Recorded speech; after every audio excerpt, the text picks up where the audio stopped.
The most damaging speech delivered against Sir Keir Starmer in 20 months of his premiership did not come from the leader of the opposition. It did not come from Nigel Farage. It did not come from Ed Davey. It came from a member of his own party on the floor of the House of Commons, with the Labour whips watching from the front bench and the entire Parliamentary party under the strictest possible instruction to keep their mouths shut. And her name is Emma Lawell. She represents South Shields. She rose during the Privileges Committee motion debate on the 28th of April, with Labour MPs under a 3-line whip ordering them to vote against any inquiry into whether the Prime Minister had misled the House over the appointment of Peter Mandelson. She defied that whip. So did 14 of her colleagues.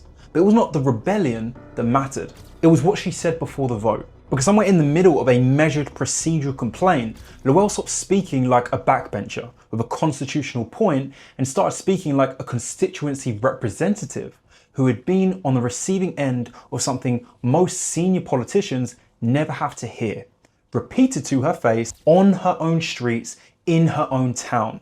What she described next is the line that ended the debate before the vote was ever called. To understand why that line landed the way it did, you need the timeline that preceded it.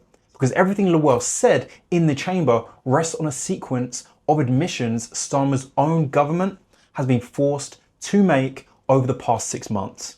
Peter Mandelson was appointed United Kingdom ambassador to the United States in December of 2024. According to the Cabinet Office records subsequently reported by The Guardian and The Telegraph, in January of 2025, he failed a developed vetting process conducted by UK security vetting, the division of the Cabinet Office responsible for screening senior government appointments.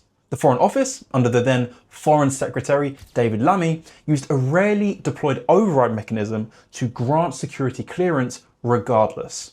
The Guardian reported that the override was made on the understanding that the Prime Minister wanted the appointment to proceed. Ollie Robbins, the Foreign Office Permanent Secretary, signed off on that. Mandelson took up the post. In September of 2025, Mandelson was sacked after material relating to his correspondence with Jeffrey Epstein began to surface in publicly released documents. In January of 2026, the United States Department of Justice published a tranche of Epstein-related material that included emails suggesting Mandelson had passed sensitive financial information to Epstein in 2009, in the immediate aftermath of the global financial crisis. He is now under separate police investigation in connection with leaked government documents.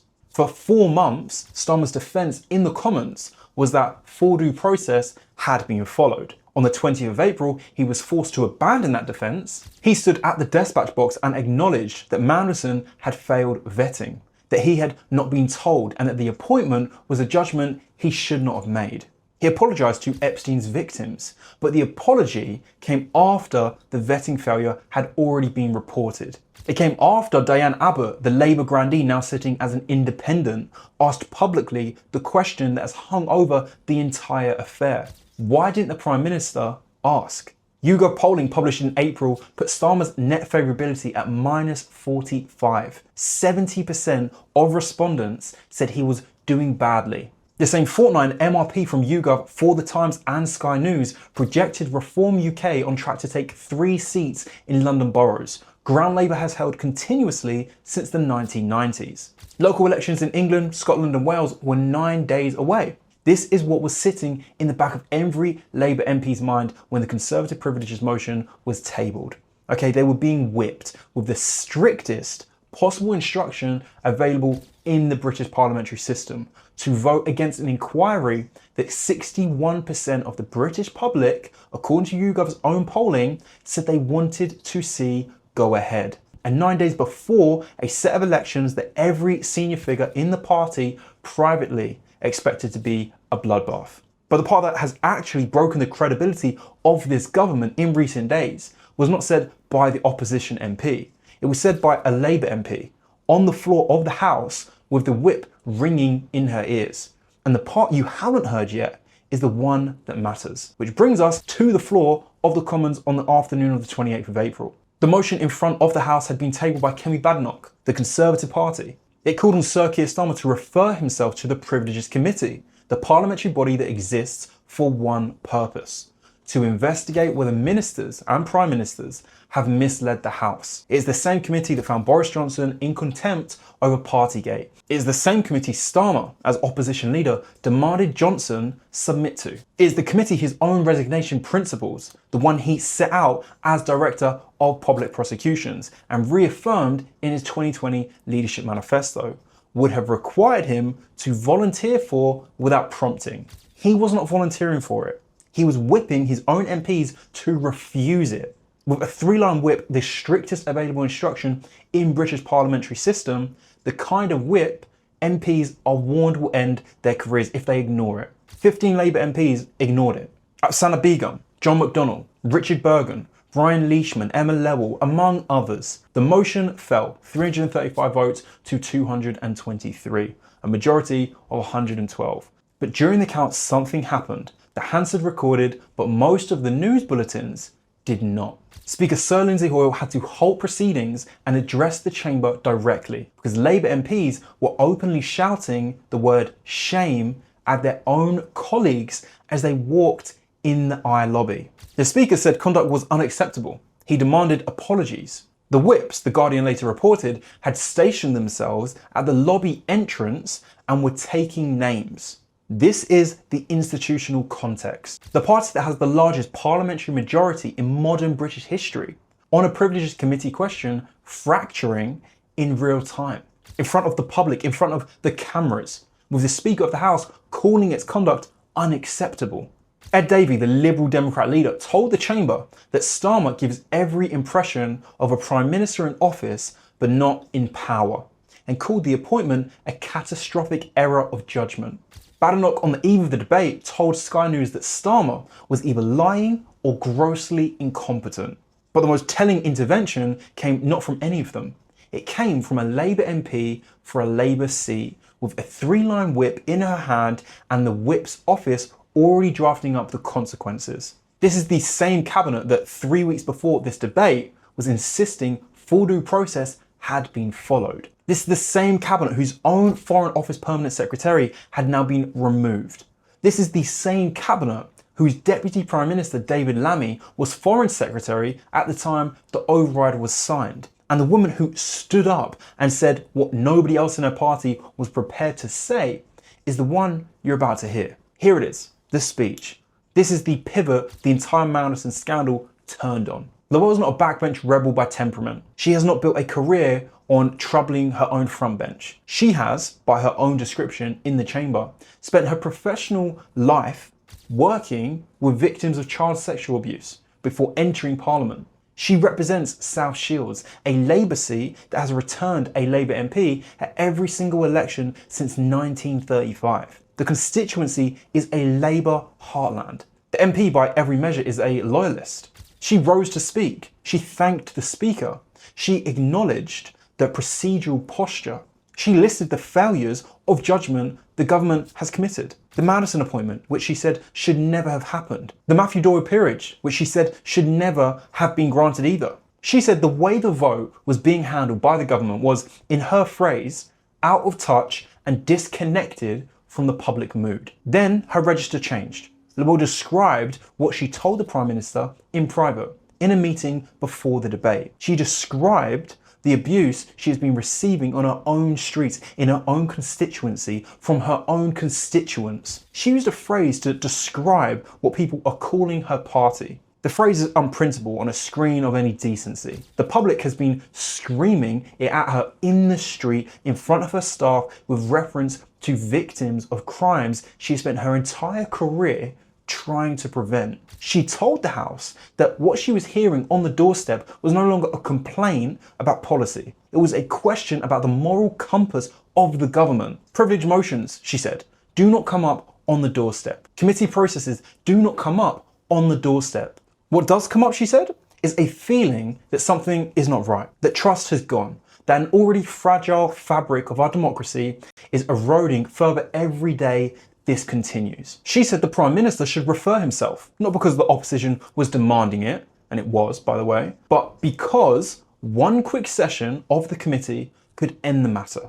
because instead this was going to drag on and it was going to overshadow every good policy the government tried to make. It was going to drag every single Labour MP down with it. And she said one thing for certain, and she said it directly to the Speaker. She said it with the entire Whip's office watching. She said it with the cameras on her, the hands of clerks recording every word, and the front bench 15 feet away. Watch what she said. I've walked you through the timeline. I've walked you through the vote.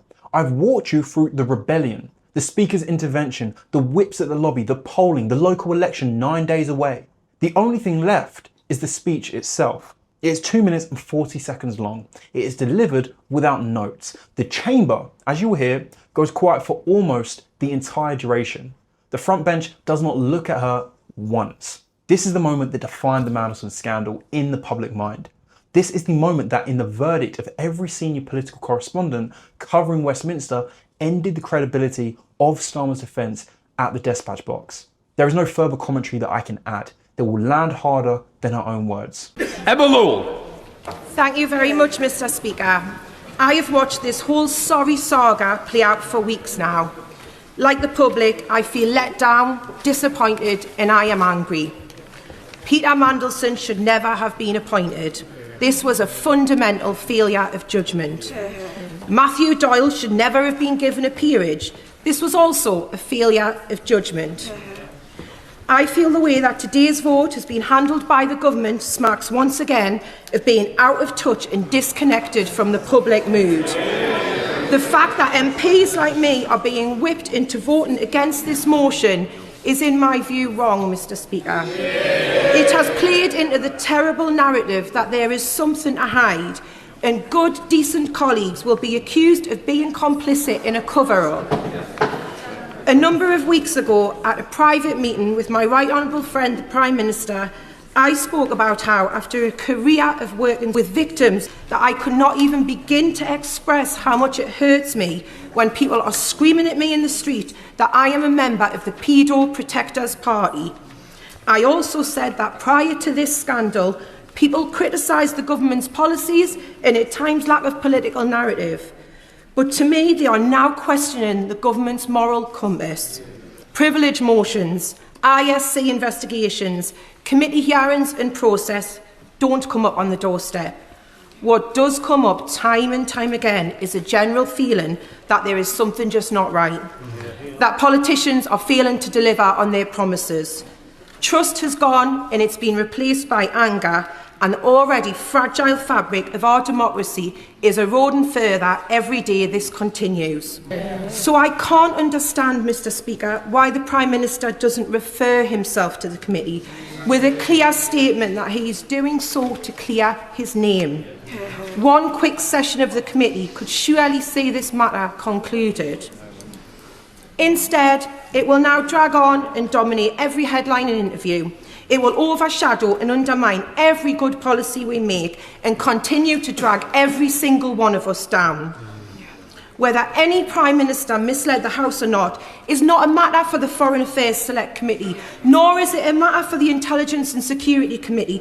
It is a matter for privileges. That's why such a committee exists. It may be that opposition parties are using this motion today to box Labour MPs in, but I'm not angry about that. That's politics. Some of us here would do the same. But I know one thing for certain today, Mr. Speaker, that I will not be voting against this motion, but I want to listen carefully to the rest of this debate, because like everyone, when I came to this House, I wanted to do the right thing, and I hope I continue to do that for however long I have left in this place.